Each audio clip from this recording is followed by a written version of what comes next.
So, welcome to another episode. So today we're talking about paradoxes. Now, you've probably heard of the phrase before, it's a paradox or paradoxically true, whatever it may be.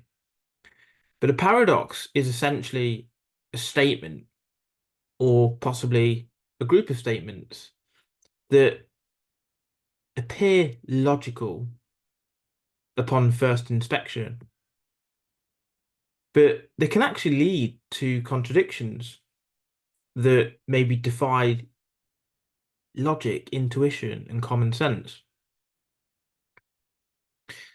We're out here searching for truth, aren't we? We want to learn that things are true. Pi is 3.148592 or something along those lines. We know that that's a constant, and we know that that is true.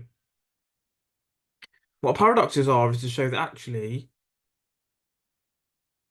not everything is always as it seems. There can be errors within mathematics, logic, philosophy, etc., if they're phrased and looked at in the right way. They can show or reveal inconsistencies in our systems or even our language. So we're going to go through some paradoxes today. I think there's about 15, 16 of them um, that will give you some food for thought, maybe a mind fuck here and there, or maybe it's something that you are aware of and just maybe didn't put it into words or didn't know how to put it into words. So the first one is the paradox of a liar, also known as the Pinocchio paradox. So I'll use the Pinocchio paradox because actually I think this is a better explanation of what it is. We know that Pinocchio's nose grows only when he lies. So he could say, I'm a girl, and his nose would grow. But what if he says, my nose will grow now? What will happen? Just take a minute to think about that. My nose will grow now.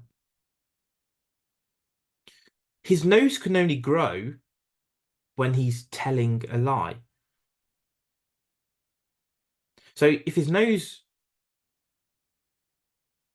does not grow, then Pinocchio is lying. So his nose should grow. If that makes sense. It's a real weird one because if he says my nose will grow now, it's impossible for it to grow. In which case he was lying, but then he was also telling the truth because his nose can only grow when he lies. It's a real mindfuck, isn't it? That because you're trying to work out, well, if my nose will grow now, it should grow.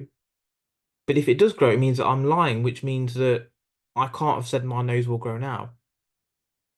So that's essentially what the liar paradox is. Or if you might say, I always lie, or I'm lying now, that also can't be true. Because if you always lie, then maybe you're lying about the fact that you lie.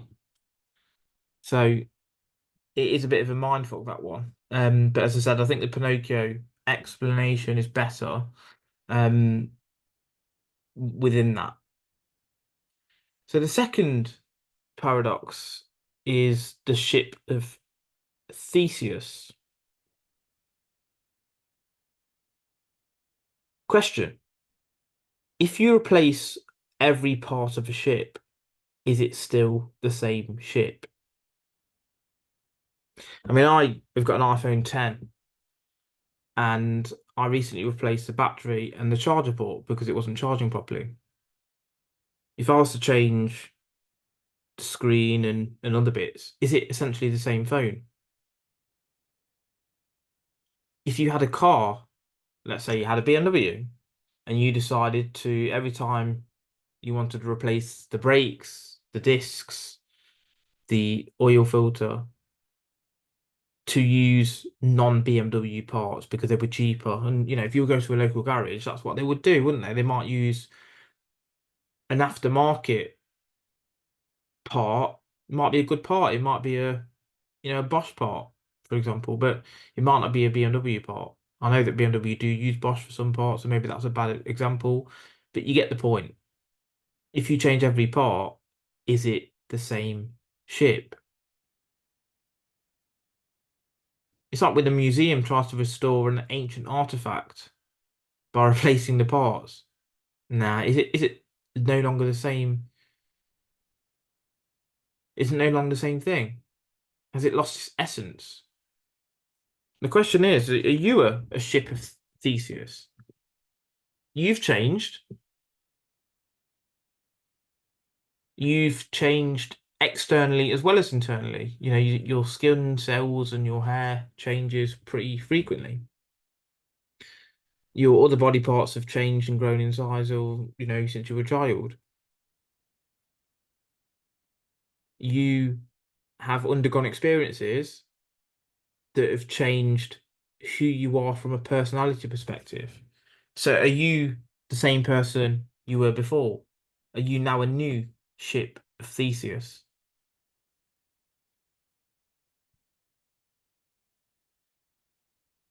The next one is the unexpected hanging paradox.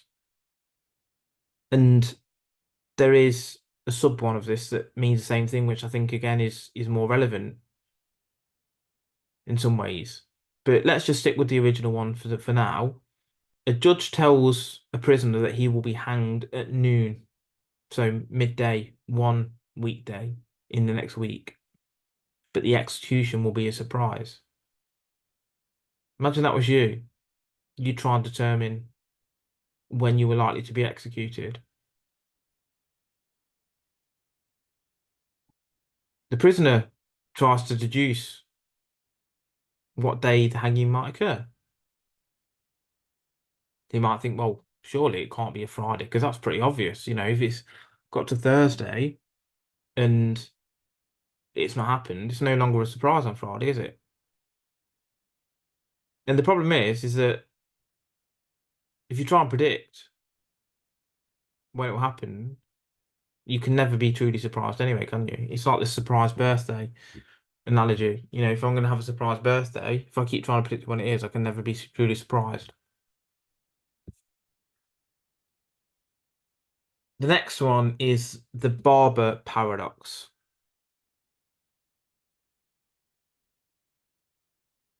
A barber is defined as a person who shaves those who do not shave themselves. So obviously, if you live on a street and you're the barber, everyone comes to you, don't they, to get their face shaved or their hair cut. But the statement is that everyone who doesn't shave themselves goes to the barber. Question is, does the barber shave himself?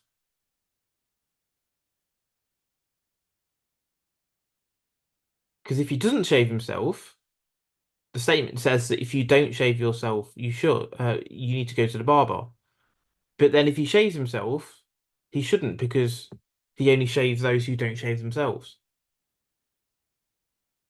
So yeah, Russell paradox or Barber's paradox.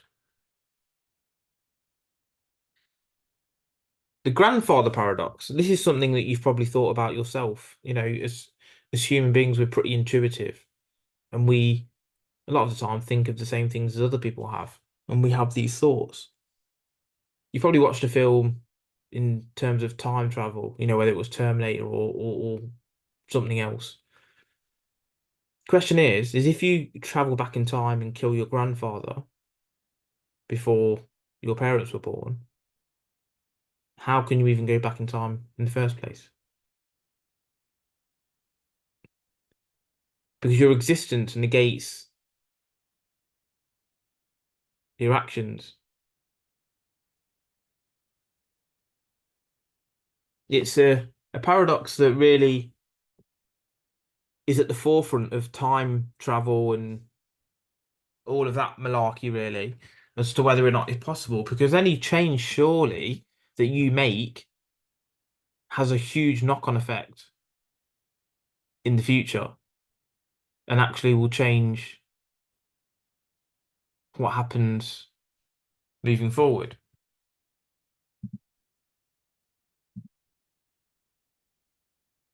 The next one is the paradox of tolerance. We see this nowadays, don't we? We've got a very tolerant society, especially in the West.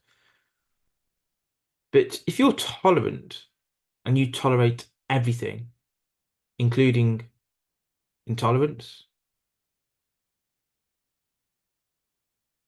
but sometimes you, as a tolerant society, do not want intolerance. And therefore, do you become intolerant of intolerance? Because unlimited tolerance leads to the end of tolerance in some stupid way. You have to be intolerant of intolerance. And that in itself just makes no sense. And that's the way that we're going now. And the key one here is it free speech or is it hate speech? Because does that not create the division between tolerance and intolerance? Because you're intolerant of hate speech, but you have to then be tolerant of free speech, or is this where the lines get muddled? And we definitely see this play out in the world today. The next one is the so rights paradox. I really like this one. So imagine you see a heap of sand. How do you know it's a heap? When does the definition of that sand become a heap? I mean, we can all agree, can't we, that if you see a single grain of sand, or 2 grains of sand, or 3 grains of sand, I mean, that's not a heap, is it, really? But where do you draw the line? Where does that definition become a heap? Is it 500,001 grains of sand that makes a heap? Is it 1,000,002 grains of sand that makes a heap? You can see then that it's not, there's no clear definition there. It's a very general term. And maybe it's something that's open to interpretation. You see this with stones and pebbles and rocks. How can you clearly distinguish between the three of them? Now, yeah, I mean we all are pretty good at that, but the point of this is to say, well, actually, is the vagueness a problem where there's a very close borderline across descriptive words and linguistics? And if we take that a little bit further, how do we then draw the line between huge concepts and ideas when they're vague? It's not like one is not equal to two. It's like, where's the crossover between, and we're going to have a podcast on this at some point, determinism and free will, because you've got soft determinism as well, which muddles the lines. And people believe in a creator and God. But again, what does that definition entail as to the point that you're arguing? Like we've talked about fallacies before, haven't we? In straw man, that's a massive one. People change the argument to essentially win the argument, even though you are now arguing a different point as to what you originally wanted to argue. Which brings me actually quite nicely onto the next one. The paradox of the court. So Pythagoras agrees to teach Euathlus law on the condition that Euathlus will pay him after winning his first case. So you've got Pythagoras that will teach Euathlus law for free, but he will pay him on the winning of his first case. But Euathlus never takes on a case. He learns how to practice law, but he never takes on a case. Now Pythagoras thinks, well, I've not made any money here now. I'm going to have to sue him for payment, leading to the paradox. Because if Pythagoras wins, then Euthyphro must pay according to this court's decision because he's trying to sue him for the time and non-payment and the fact that he's decided not to take a case on. And if Euthyphro wins, he's got to pay anyway, doesn't he? Because he's won his first case based on his agreement.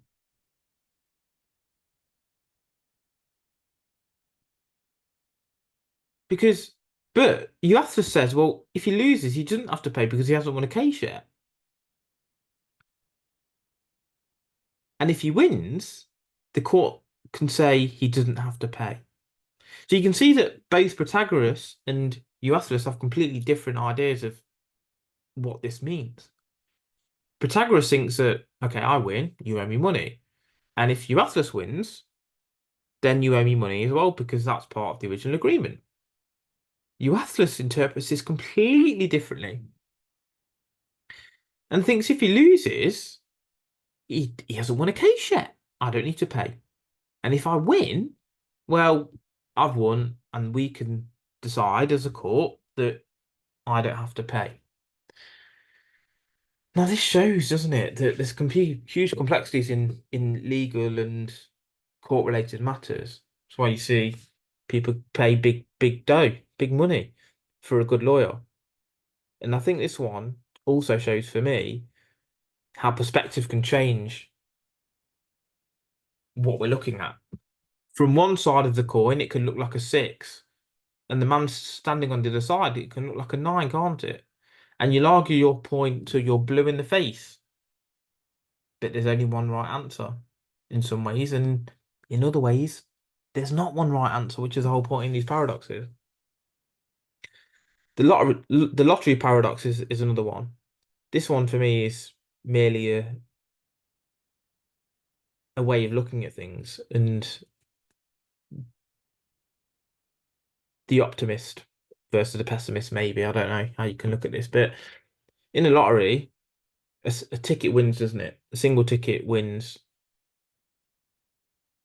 But it's rational to believe that any single ticket will not win because the odds are so bad, they're so low, they're so poor.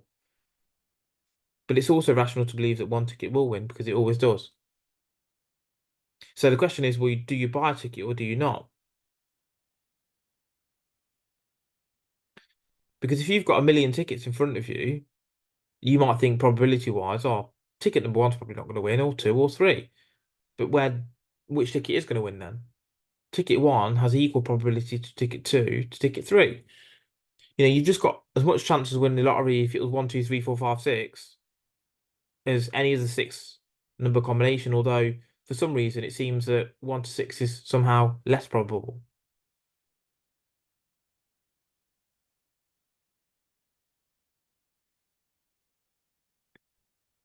This is the paradox or conflict between reasoning and certainty, statistics and the evaluation of risk.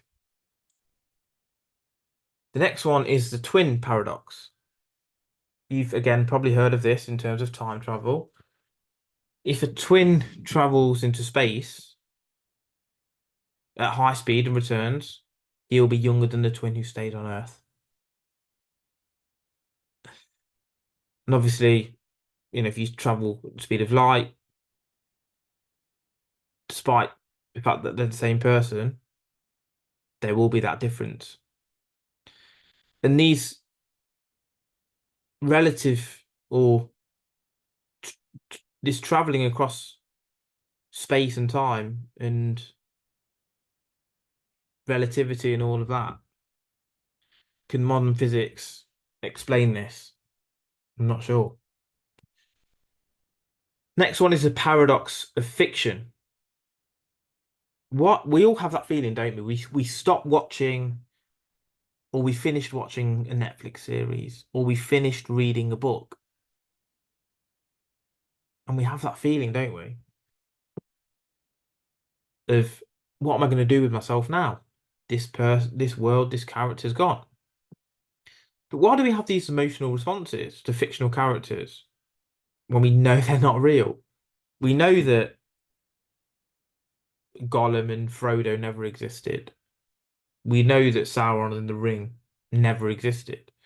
We know that Harry Potter never went on a train, never went to platform 9 3/4, and never met Tom Riddle. But people feel sad, don't they, when the character dies or the story ends. It shows, though, doesn't it, that we do engage emotionally with storytelling and characters and psychology that's similar to ours, and the need that we have to get away maybe from what we're experiencing in our own life, the need for imagination, the need for empathy, and the need for emotional engagement.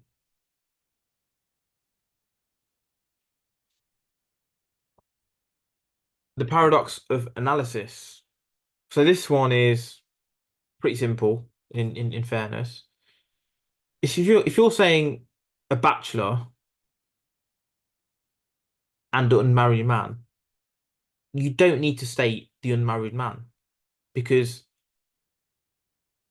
although it's maybe deemed informative, it's not. It's trivial because it comes hand in hand.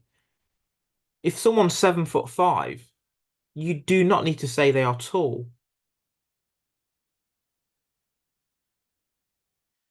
If someone is, you know, black, you don't need to say they're dark skinned. Equally, if someone's white, you don't need to say they're light skinned because it's pretty evident from the word having such connotations. If someone is married, obviously they're not single. It's, but you wouldn't say, again, like this example, a bachelor and unmarried man because they are one in the same. So we need to understand how language works. The preface paradox. I can attest to this one. So this is about an author or authors. They obviously write a book, non-fiction, let's say, and they believe every statement in their book to be true. Otherwise, especially at that point in time, people change. They might write a book and 5 years later they might disagree with some of the points, but at that point in time, they believe that every statement in their book is true. But what they also believe is that with such a complex undertaking, that their book's going to probably contain at least an error. So the author writes a book believing that each fact is correct, but also acknowledges the fact that there could be mistakes.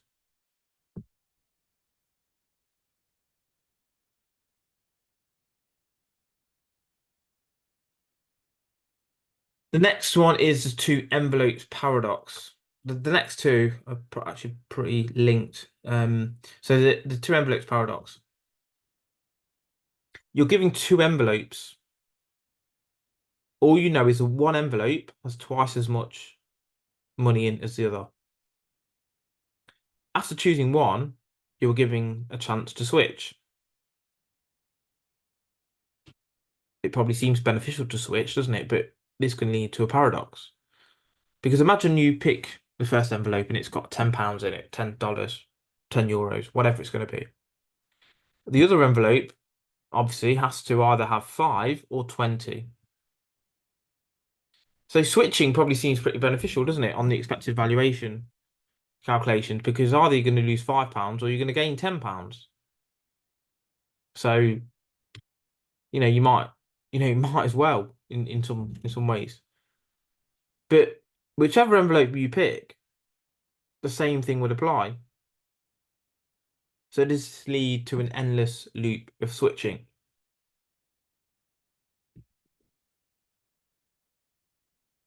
This shows problems in our decision making, in probability, and in dealing with uncertainty. One that's similar and probably more well known is called the Monty Hall paradox. And you probably know this from the film 21, if you've seen it, the gambling one. Um, with Kevin, I think Kevin Spacey's in it in Vegas. So in a game show, you've got a choice of one of three doors. Behind door one is a car, and behind the others, goats. The host obviously knows what's behind each, and he opens one of the doors to reveal a goat. You were then given a choice to stick with your original decision or to switch. So let's imagine you've chose door one. The host opens door three to reveal a goat. The question is, well, should you switch to door number two? So either you're going to say, well, no, I'm sticking with my decision. The host is going to know that I've picked the car. I'm stubborn. I want to stick with my decision. But actually, you should switch to door two. Because at the start, you've got three doors. What's the chance that you pick a car? It's a third, isn't it? So 1 in 3 chance, a third, a third, a third. But what happens when they take out door three?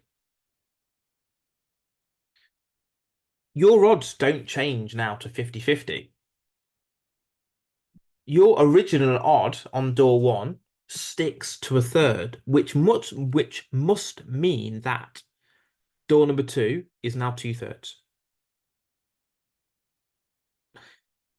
They call it variable change, don't they, in the film 21? And while logically, or sorry, illogically and psychologically, you want to stick to your individual decision, you should change and go to door two purely on the basis of mathematics. But again, is this a problem with probability theory and the revising of probabilities based on new information? And the final one we're going to talk about is the paradox of thrift. So this is maybe what we go through in recessions. Because obviously, a recession is where we have periods of negative growth in the economy. I think it's defined as 2 periods of negative growth, 2 quarters. So saving money is good for an individual generally, isn't it? And what tends to happen is during a recession, people don't want to spend because they see the economy as being in a bad situation and they need to keep their money safe and spend less. But if everyone does that, the economy tanks further, demand falls, economic downturn occurs, and actually jobs get lost because businesses aren't generating income, which means that they can't employ more staff, which means that they get laid off, which means they can't spend money elsewhere. And this is the paradox. So the question is, should we be spending more money? So they're the paradoxes. Hopefully you've taken something from them. As I said, there are some really interesting ones in there, some that are a bit more basic, but you know, as with anything, there's always something to learn.